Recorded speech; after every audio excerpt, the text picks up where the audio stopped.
Hi, James here. In this video I want to talk to you about how to change the pitch fader in a Technics SL Mark II. Now the pitch fader in this one, which is a 1210, is actually knackered, and I've been getting a lot of emails, people asking me can I do a video showing you how to change the pitch fader. Now quite convenient really, because that one's knackered, I've got to change it anyway. So I haven't been able to do this video for a while because I haven't had a pitch fader to change it with. But I finally got one, so I can do the video now. Now let me get a close-up of this turntable and I'll show you exactly what's wrong with this pitch fader. Right, now this is the knackered pitch fader here. Now there's no point in trying to save it, it's completely gone. I've tried cleaners and all sorts in there, but for starters there's no click. Alright, now that's not necessarily a bad thing to have no click there, it's quite nice not having it, but there's other things wrong with this as well. Also, between the green light and about 3% here, it doesn't affect the platter whatsoever. There's nothing. It just doesn't work between that point. And sometimes, if you're in that zone, it might work, but the platter will be kind of doing that, going like sort of jolting. So that's knackered. And then once you get past that zone, if it's not working, some days it doesn't work. It just doesn't do anything at all. And then you'll get past that zone and it will suddenly do something, and that is crap. You can't mix like that. Also as well, going from the top here, moving down, there's quite a lot of resistance in that fader, which is good because it's nice and smooth, and it is nice and smooth up until that point there where there's nothing, no resistance. So it's almost as if there's no contact between that point there, and then as you go up it gets, there's a lot of resistance in it, it's nice and smooth, and then you get down to the bottom there and it suddenly goes, there's nothing. So that's pretty knackered, to be honest, so it's going to need changing. So let me get the turntable over on the bench, and no, actually let me show you what tools you need first. Right, now you are going to need a few tools for this. First of all, screwdriver. Now I've got a couple of different screwdrivers here, and I've also got a couple over there on the other bench, so you need basically a small selection of screwdrivers, a pair of side cutters. You might not need these, but it's always nice to have them. A pair of pliers, now you probably are going to need those. A craft knife, you might need those depending on whether your pitch fader comes with already stripped cables. Obviously you're going to need a soldering iron, a nice decent soldering iron. And now this is a desoldering pump. Now what it does is you push that bit in there, this is hard to do with one hand.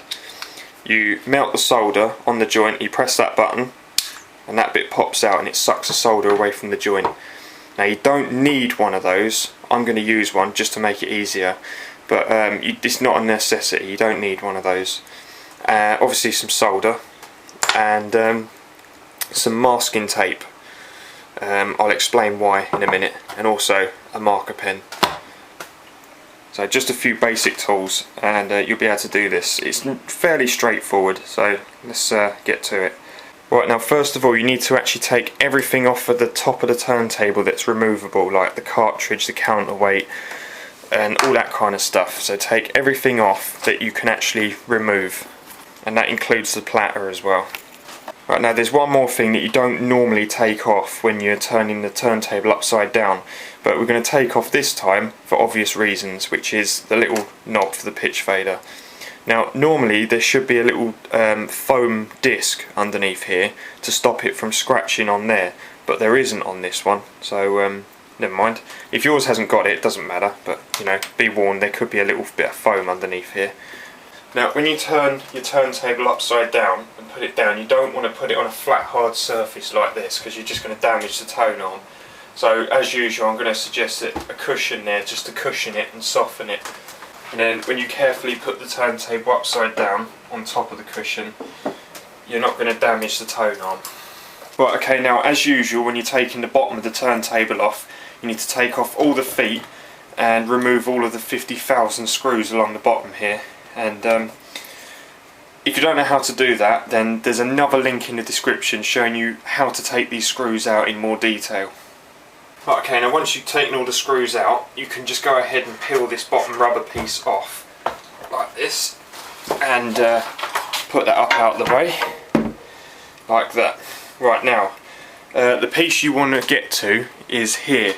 So let me move the camera in a bit closer and we'll zoom in on this piece here. Right, now to actually replace this piece here, you are going to have to desolder a number of wires off the bottom of here. So the first thing you need to do to actually get to the wires is take this whole unit out.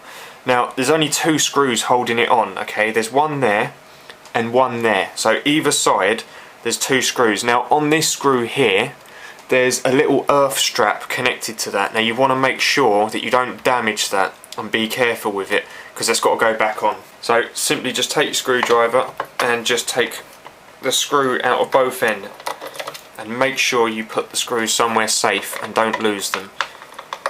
Okay, so once you've taken the screws out, you can just remove this piece here. That's the actual pitch fader. So this is the piece we're going to replace. So let me just... right, now you have to desolder these wires. Now one of these is actually broken off, but it's no big deal, that's fine. If that happens, don't panic, because you can always just solder that piece back in, it's okay. So now you need to make sure they're in the right order. So this is where the masking tape comes in.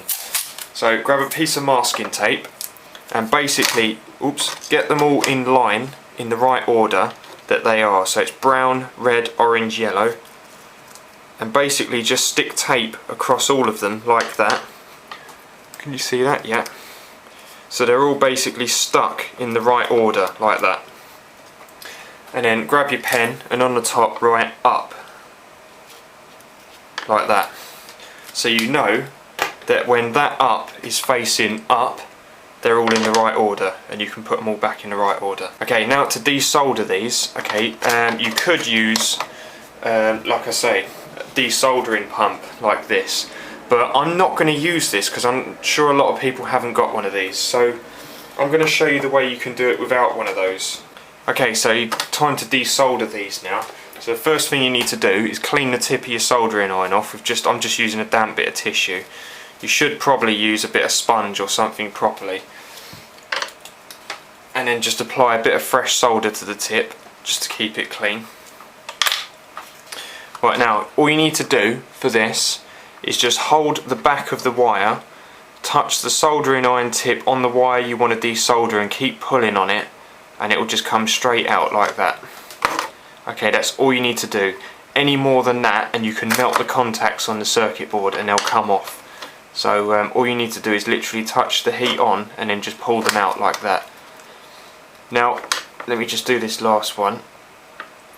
Now if you've got something like that where the brown one's snapped off, it's left the metal cap behind inside there, you don't want to be pulling on that because it's going to be very hot.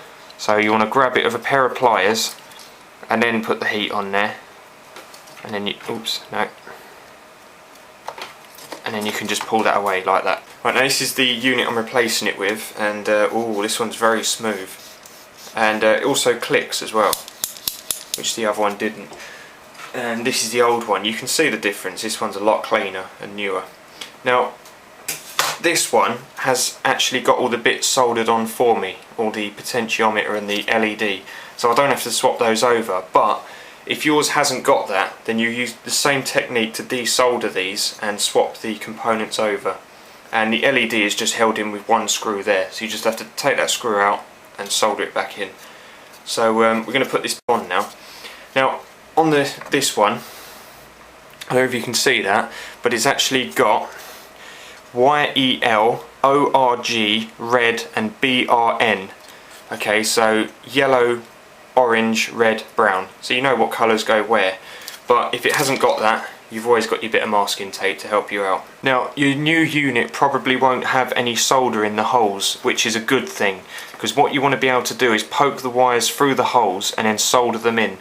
Now it's best to do this one at a time, so you can start with the yellow, and all you have to do is literally just poke it through the hole like that until it sticks through the back of the circuit board there. Okay, let me get the camera a bit closer and I'll show you how to solder it.